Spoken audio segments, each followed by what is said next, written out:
Olá, querido jovem adventista, seja bem-vindo a mais um estudo da lição jovem, Fidelidade. Já quero começar esse vídeo de hoje, terça-feira, 31 de janeiro. Acabou, gente, acabou janeiro, piscou, a gente tinha dado Feliz Ano Novo um dia desses, já acabou janeiro. E aí, eu quero fazer uma correção, porque eu só vim perceber isso depois, porque eu não sei, gente, o que deu na minha cabeça, que eu tava fazendo o vídeo falando que Isaac era neto de Abraão. Mas vocês que estudam a Bíblia sabem que eu errei, né? Que eu queria dizer filho, mas eu falei neto. Então, eu tô só corrigindo, mas eu sei que vocês que estudam a Bíblia, vocês sabem que eu não falei corretamente. Que Isaac era o filho da promessa. Então, ele não era um neto de Abraão, tá bom? O neto de Abraão era Jacó. E esse é o, tá bom? Então, a gente vai continuar com a nossa história de ontem. E aí, você assistiu o vídeo de ontem? Gostou da história? Essa história de Abimeleque com Isaac é legal, porque faz a gente lembrar também. Sou legal. Devia ter usado outro termo, né? Mas é muito bom, eu gosto muito de estudar as histórias da Bíblia e aprender com elas. E essa história remonta a algo que já tinha acontecido com o próprio Abraão, né? E aí, quando a gente vem estudar a história que tá na lição de hoje, a parte de terça-feira, vem falando sobre a oferta do poço. Lembra que ontem eu disse que eu não ia ficar falando muito dos versos, que ia dar spoiler pro vídeo de hoje, né? Então, pega a tua Bíblia, que a gente vai continuar a leitura de Gênesis 26. A gente parou ontem, se eu não me engano, no verso 21. A gente parou no verso 20, mas eu quero reler com vocês alguns trechos, porque a gente vai voltar alguns capítulos de Gênesis para entender uma situação que aconteceu, um pacto de não agressão que havia entre os israelitas e os filisteus, certo? Um pacto que foi feito entre Abraão e Abimeleque, só que depois que Abraão morreu, eles renegaram esse pacto. Então vamos voltar para Gênesis, como eu digo para vocês, eu sempre vou buscar mais informações, então eu vou trazer esse complemento para vocês entenderem por que aconteceu isso, né? Essa questão de eles cavarem. Tipo assim, não foi do nada que eles saíram entupindo os buracos, né? Os poços que o pessoal tinha, que os servos de Abraão já tinham feito. Não foi à toa. Eles renegavam a existência de um verdadeiro Deus. Os filisteus eram idólatras. Então, eles não faziam questão de permanecer obedecendo a um acordo que foi feito com alguém que temia a Deus. Tipo, essa pessoa morreu, acabou o nosso pacto, entendeu? Então a gente vai voltar lá para Gênesis, mas primeiro vamos continuar aqui a leitura de Gênesis 26 e depois a gente vai para Gênesis 21, tá bom? Olha só. Versículo 15. No versículo 14 diz que os filisteus estavam com inveja de Isaac. Versículo 15. Eles taparam todos os poços que os servos de Abraão, pai de Isaac, tinham cavado na sua época, enchendo-os de terra. Então Abimeleque pediu a Isaac: saia da nossa terra porque você já é poderoso demais. Isaac se mudou de lá, acampou no vale de Gerar e se estabeleceu. Reabriu os poços cavados no tempo de seu pai e deu-lhes os mesmos nomes que seu pai tinha lhes dado. Os servos de Isaac cavaram no vale e descobriram um veio d'água, mas os pastores discutiram e disse: a água é nossa. Então, um poço foi chamado de Ezeque, o outro poço foi chamado de Sitna, né? Lembra que eu disse para vocês ontem que Sitna significa acusação, que é da mesma raiz da palavra Satanás, que é o acusador, certo? E aí o que acontece?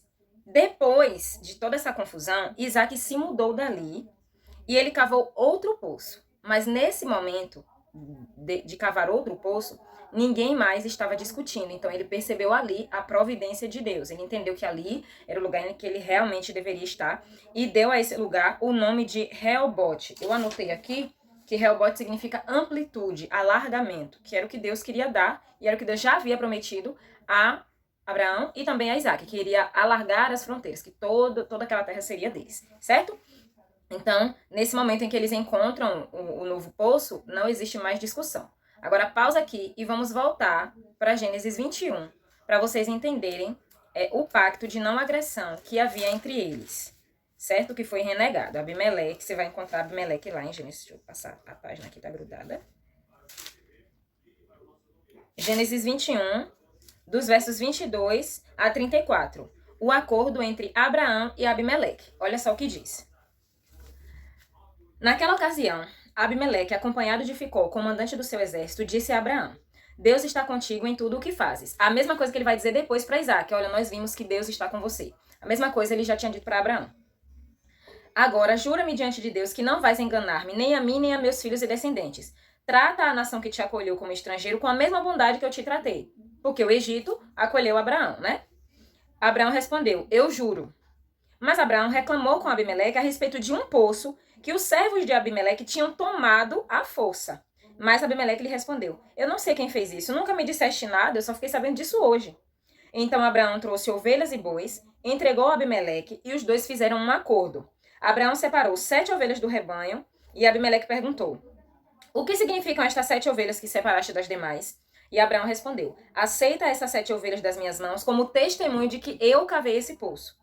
Por isso aquele lugar foi chamado Berseba, porque ali os dois fizeram um juramento. É o mesmo nome que Isaac vai recolocar quando ele reabre os poços e ele consegue ali que não tenha mais nenhum tipo de contenda, é onde ele vai encontrar água. Então ele coloca o mesmo nome que o pai já havia colocado, certo? Firmado esse acordo em Berseba, Abimeleque ficou comandante das suas tropas, voltaram para a terra dos filisteus. Abraão, por sua vez, plantou uma tamargueira em Berseba e ali invocou o nome do Senhor, o Deus eterno. E morou Abraão na terra dos filisteus por longo tempo. Então, a mesma coisa que aconteceu aqui com Abraão, não exatamente a mesma coisa, mas o mesmo cenário, as mesmas situações aconteceram também com o pai de Isaac, com Abraão e Abimeleque, que aqui deixa claro que é o mesmo o mesmo rei. É tanto que o nome do comandante do exército aparece aqui novamente, o mesmo comandante do exército. Então, aconteceu no tempo que Abraão estava no Egito, aconteceu depois com Isaac, quando ele estava lá em Gerar. E aí, o que acontece? A gente percebe aqui que Abraão faz um pacto, faz um juramento, a mesma coisa que Isaac vai fazer, como diz a lição de hoje, faz um juramento ali com ele, faz um pacto, e Abraão também invoca o nome do Senhor, que quando a gente vai para Gênesis 26, a gente percebe que Isaac também construiu um altar para invocar o nome do Senhor. E aí, vamos ler aqui, sabe qual parte? A gente vai continuar aqui, verso 23. Depois que ele cavou o poço, ninguém discutiu e deu o nome de Reobote, que significa alargamento, ele disse: agora o Senhor nos abriu espaço e nós prosperaremos nessa terra. Verso 23. Dali Isaac foi para Berseba. Naquela noite o Senhor lhe apareceu e disse: eu sou o Deus de seu pai Abraão. Não tema, porque eu estou com você. Eu o abençoarei e multiplicarei os seus descendentes por amor ao meu servo Abraão. Isaac construiu nesse lugar um altar. A mesma coisa que seu pai Abraão fez. Construiu um altar e invocou o nome do Senhor. Ali armou o acampamento e os seus servos cavaram outro poço. Agora a gente vai ver o acordo que foi feito entre Isaac e Abimeleque, no verso 26. Por aquele tempo, ou seja, depois, passou-se um tempo, Abimeleque de Gerar veio com o seu conselheiro pessoal e o Ficol, o comandante do exército. Os mesmos foram fazer a visita lá a Abraão. Isaac... O que vocês estão fazendo aqui? Né? Tipo assim... Vocês me expulsaram da terra e agora vocês querem o que aqui? E aí, ele não foi recebido cordialmente de primeira, né? Isaac não foi grosseiro, mas ele também não foi assim, cheio de dente aberto. Por quê? Se ele havia sido expulso daquele local porque ele estava prosperando, não estava fazendo nada de errado, ele foi expulso por prosperar, o cara vai visitar ele agora com a comitiva, ele já queria saber, né? Vocês estão fazendo o que aqui? Já estava na defensiva. E aí, a mesma coisa que Abimeleque disse para Abraão anos atrás, ele repete aqui para Isaac. Vimos claramente que o Senhor está contigo. Por isso dissemos, façamos um juramento entre nós. E aí ele quer firmar um acordo com Isaac. Eu vou abrir um parêntese aqui para falar sobre a responsabilidade. Eu não sei se quem me acompanha aqui, eu acredito que eu conheço algumas pessoas do meio aqui que eu vivo, né, da minha cidade, que me acompanham e são pais e mães. Então, eu quero abrir um parêntese para falar sobre a importância do legado, que a gente vai deixar, o legado espiritual, que a gente vai deixar para as nossas crianças, né? Como professora, eu também me coloco com essa responsabilidade de deixar um legado espiritual para os meus alunos. O que acontece? Você percebe aqui que Isaac, ele lembra que quando, na semana passada, eu gravei o vídeo falando sobre a oferta extrema, que foi Abraão entregar Isaac como sacrifício e tudo mais, que Isaac não saiu correndo, que Isaac não ficou desesperado, que Isaac, inclusive, ajudou o pai a amarrar ele próprio ali no altar do holocausto. Por que Isaac não fugiu? Porque Isaac já estava acostumado a entender que quando Deus nos pede alguma coisa, nós precisamos entregar. Que quando Deus dá uma ordem, nós precisamos obedecer. Isaac já estava acostumado com a vida devocional de Abraão, e ele aprendeu isso com o pai. Então, o pai acordar ele na madrugada, por exemplo, para sair e oferecer um sacrifício, não era uma novidade. Entende? Porque Isaac já estava acostumado a ver o seu pai como um homem que andava com Deus. As mesmas coisas positivas que permeavam a vida de Abraão também permeavam a vida de Isaac. As mesmas promessas que Deus fez a Abraão chegaram até Isaac, porque ele era o descendente, ele era o filho da promessa. Entende? Então, você observa aqui que lá em Gênesis 21, Abimeleque vai para Abraão, faz aquela agonia toda, mas diz, olha, a gente sabe que Deus está... Na verdade, não foi Abimeleque que fez a agonia, né? Os servos tinham lá tomado por sua força e tudo mais. Aí ele chega e fala, nós vimos que Deus está com você. Aí, depois de anos, Isaac cresce, se desenvolve, né? Sua família e tudo mais. Aí Abimeleque vem e diz a mesma coisa. Vimos que Deus está com você. Depois de ter expulsado ele da terra, porque ele estava prosperando. Muito mais. Lembra que ontem a gente estudou sobre a prosperidade de Isaac, que era 100 por 1. Isso significava que ele prosperava 2 a 4 vezes mais do que todos os outros que plantavam e colhiam ali. Então, as propriedades, as plantações, as colheitas que Isaac fazia, eram 2 a 4 vezes maiores do que as pessoas que faziam a mesma coisa que ele, plantavam, né? Porém, o diferencial dele é que ele era alguém temente a Deus. Então, o Senhor fazia ele prosperar em qualquer lugar onde ele estivesse. Então, esse mesmo legado de adoração, de busca ao Senhor, você percebe, porque assim que Isaac... ali, Deus mostra ali, mais uma vez, reafirma que está com Isaac, que vai estabelecer as promessas dele ali. Isaac percebe que, a gente cavou mais um poço, não teve nenhuma confusão. Então, Deus está conosco e agora nós vamos finalmente poder nos estabelecer aqui. Eu quero usar as palavras específicas que ele usou. Agora o Senhor nos abriu espaço e prosperaremos nessa terra. Foi quando eles cavaram um poço que não causou mais discórdia. Então, assim, ele vem e invoca o nome do Senhor, constrói um altar, a mesma coisa que o pai fez. Então, olha a importância do legado espiritual. Os seus filhos veem você estudando a Bíblia, estudando a lição da Escola Sabatina, orando, eles vão fazer a mesma coisa. Por quê? Você ensina muito mais pelo exemplo do que pela palavra. Então, se você cobra dos seus filhos, se eles já são grandinhos, se eles são adolescentes, se eles estão meio rebeldes com a igreja, com Deus, com a Bíblia, e você está cobrando que eles estudem a Bíblia, que eles vão à igreja, você... Quando eles eram mais novos, porque agora na adolescência não tem como você querer mudar se na infância você não criou eles no caminho correto. Se na infância você não deu o exemplo correto. Se na infância você não, colocou eles na linha.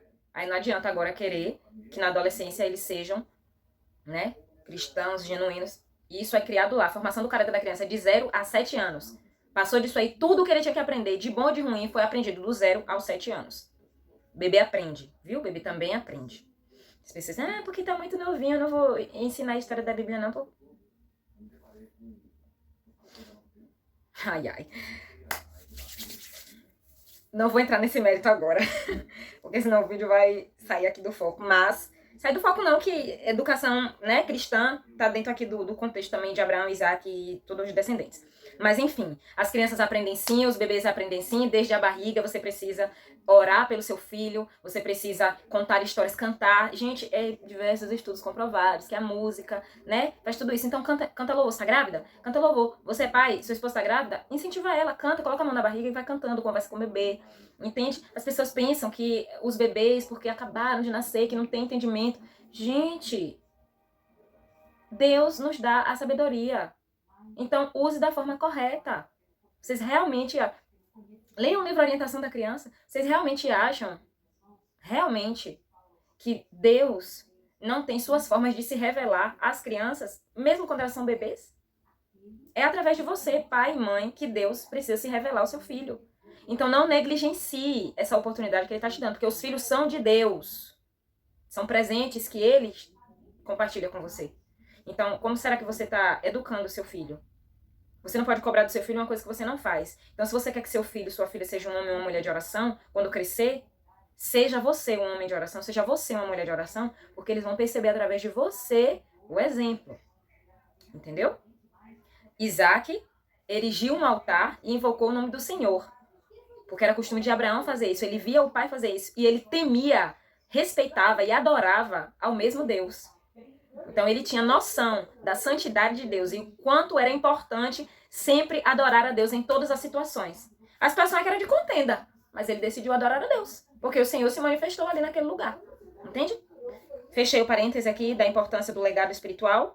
Fechei. Então, agora vamos aqui para a parte que Abimeleque chega, né? E aí Isaac fez... Vocês foram hostis, me mandaram embora. De repente, eu tô empurrando a cadeira aqui e tá ficando torto o vídeo. Vocês foram hostis e me mandaram embora. Vocês vieram fazer o que aqui? Aí ele repete. Vimos claramente que o Senhor está contigo. Então eles decidiram ali fazer um juramento. Queremos firmar um acordo contigo. Tu não nos farás mal, assim como nada te fizemos, mas sempre te trataremos bem e te despedimos em paz. Agora sabemos que o Senhor tem te abençoado. Lembra que eu disse que eles fizeram um pacto, né, lá em Gênesis 21, eles fizeram um pacto de não agressão. Só que depois que Abraão morreu, eles decidiram que eles não iam mais respeitar o pacto porque eles não temiam ao verdadeiro Deus. Então, eles foram lá e saíram enterrando todos os buracos que haviam feito. Então, vai Isaac e destapa, né? A palavra acho que é essa, destapar? Acho que é isso. Eles destaparam todos os buracos, aquela coisa toda, enfim, deu tudo certo. Os servos de Abraão cavaram um poço que não deu problema, depois cavaram outro poço. E aí, Isaac ofereceu um banquete para eles. Lá na tirinha do início da lição, você vê que eles são muito inteligentes, cara. Que ele vem com a bandeirinha branca e diz assim: nós vimos que o Senhor está conosco. Aí ele diz assim: ah, que bom que você está entre nós. Entra e janta com a gente. Por quê? Porque as alianças eram celebradas com refeições. Então, os juramentos, as alianças, os pactos eram celebrados com refeições. Por isso, Isaac ofereceu um banquete para eles. Eles comeram, beberam e na manhã seguinte eles fizeram um juramento. E Isaac depois os despediu e eles partiram em paz. Naquele mesmo dia, os servos de Isaac vieram falar com ele sobre o poço que tinham cavado e disseram: achamos água! Isaac deu o nome de Seba, que significa juramento. Isso foi em comemoração ao acordo que ele fez com Abimeleque.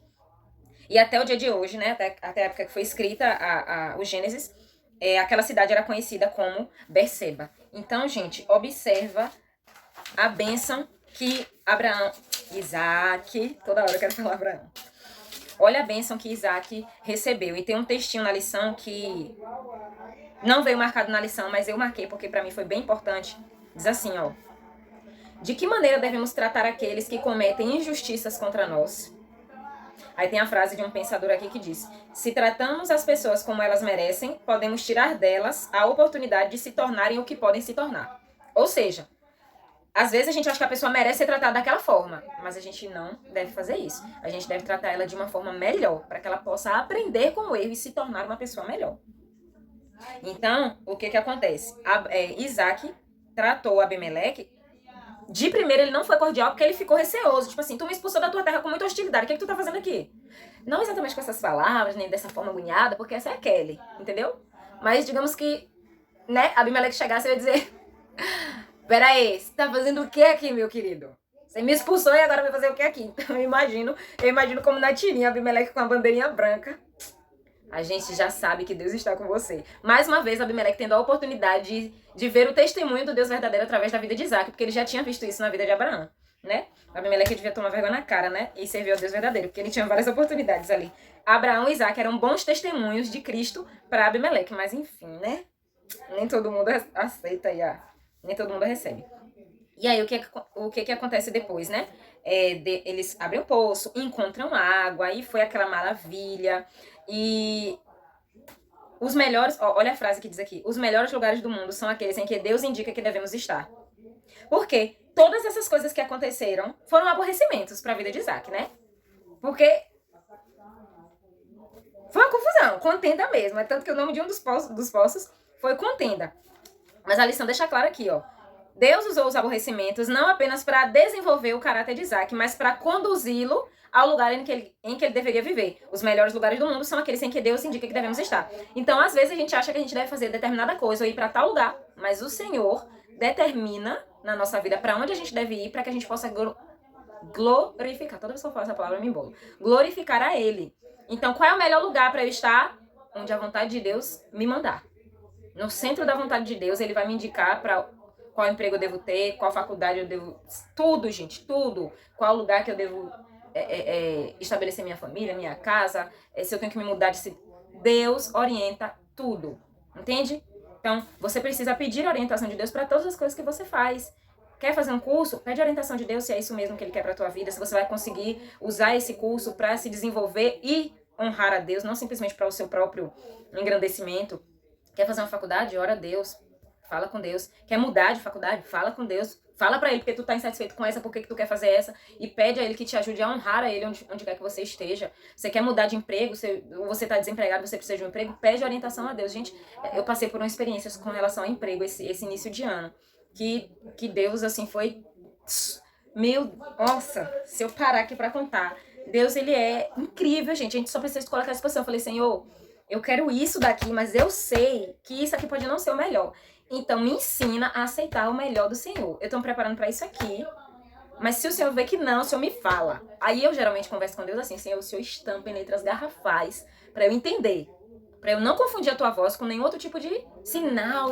Não, esse negócio de sinal comigo não funciona, entendeu? Quando eu converso com Deus, eu peço pra ele falar comigo claramente. E ele fala, escreve aqui, ó.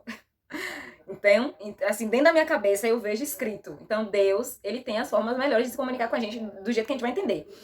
Então, assim, eu passei por uma experiência de novo emprego, assim, na mesma área, né? Continuo professora, mas foi uma situação, assim, que eu tava aflita. Eu fiz assim, por que eu tô aflita mesmo? Se eu entreguei pra Deus, ele vai fazer o melhor. E aí, alguns dias depois, um amigo muito querido conversou comigo, me tranquilizou mais. Assim, você tá esquecendo quem é o Deus que você serve? Deu na minha cara, né? Não tô entendendo por que você tá aflita, por que você tá nervosa, por que você tá assim agoniada. Você esqueceu quem é o Deus que você serve? Você não pediu a ele pra te orientar? Você acha que ele não vai fazer o melhor pra você? E aí foi o que aconteceu. Deus fez infinitamente melhor do que eu tinha imaginado, gente. E sinceramente, eu não tenho palavras pra dizer as coisas maravilhosas que Deus tem feito na minha vida. E é isso, gente. Os melhores lugares do mundo são aqueles em que Deus indica que devemos estar. O melhor lugar para Isaac estar era naquele local ali para dar testemunho do verdadeiro Deus. Então, quando Deus coloca a gente em uma faculdade, em uma escola, em um ambiente de trabalho, em um bairro, em uma cidade, é para nós glorificarmos a Ele. É pra gente fazer a diferença. Não é fazer a diferença se amostrar, não. É ó quietinho, caladinho, com suas atitudes, mostrar a diferença, tá bom? Porque Isaac não fez agonia, algazarra, não. Isaac tava lá só trabalhando, fazendo o melhor dele e Deus abençoando ele. Aí o cara se incomodou, ficou com inveja, foi e expulsou ele. Ele fez contenda, fez agonia? Não. Ele falou, quer que eu vá embora? Beleza, vou embora. Senhor, me orienta aqui pra onde é que eu devo ir. Entendeu? E Deus orientou. E logo depois, a atitude de Abimeleque, você percebe que a atitude de Abimeleque foi uma atitude de se constranger, de se humilhar. Era rei. Abimeleque era rei, ele se humilha pra ir lá pra Isaac e dizer assim, olha, verdadeiramente nós sabemos que Deus está com você. Então, assim, vamos buscar ser pessoas diferentes, de modo que as outras pessoas tenham desejo de conhecer a Jesus através da gente. Olhar pra gente e falar assim, você é cristão? Sabe? Cara, isso é tão gostoso, gente. Como eu comentei pra vocês ontem, já aconteceu situações que as pessoas não chegaram pra mim pra falar, mas eu tenho consciência das coisas que eu já fiz no passado, eu tenho certeza que quem observava isso falava, vixe, mas essa menina é crente, nem parece. Só que já teve outras situações que eu louvei muito a Deus, porque eu não falei nada, eu não tava falando nada, não tava, sabe, eu tava na minha, fazendo meu trabalho de boa, e a pessoa chegou pra mim e falou assim, você é cristão? Eu fiquei assim, sou. Bem eu percebi. E saiu. E não me falou mais nada, eu não vi mais essa pessoa depois. E eu fiquei tentando pensar o que eu tinha feito. Eu falei assim, eu não falei nada, eu não tava cantando. Eu não tava com a Bíblia. E a pessoa simplesmente viu. Tô falando isso aqui pra me mostrar? Não. Tô falando isso aqui pra dizer pra você que é possível, nós pecadores, né, vivermos essa experiência de alguém olhar pra gente e pensar assim, essa pessoa deve ser cristã. É possível, gente. É difícil, mas é possível. Entende? A gente pode ter várias experiências dessa, da pessoa chegar e falar assim, eu sei que Deus está com você. Sabe, da pessoa chegar e falar assim, eu queria que você orasse por mim. A pessoa entender que você é uma mulher ligada a Deus, um homem ligado a Deus, uma pessoa de oração, e chegar pra você e falar, eu tô passando por uma situação difícil, você pode orar por mim? Gente, isso é um privilégio. Alguém que não te conhece chegar pra você e pedir oração, é porque ela percebe que você é alguém que tem conexão com Deus. Isso é bênção, isso é maravilhoso.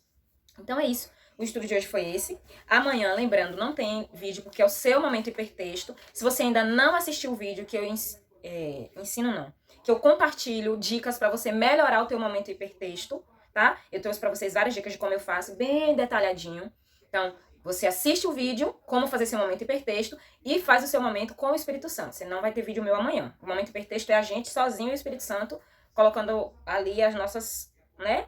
As nossas impressões, tudo aquilo que a gente já aprendeu domingo, segunda e terça, a gente já usa na quarta-feira. Leia e estude todos os textos. Assista o vídeo do momento hipertexto, que é melhor pra você entender como é que você faz o momento hipertexto. Muito bom e bem, assim, sabe, fundamentado mesmo, bem profundo, pra que você possa ter o que compartilhar com a sua classe no sábado, tá bom? Então a gente volta à nossa programação normal na quinta-feira, tá bom? E é isso, Deus abençoe vocês e até o próximo vídeo. Tchau! Não esqueça de compartilhar com a sua classe.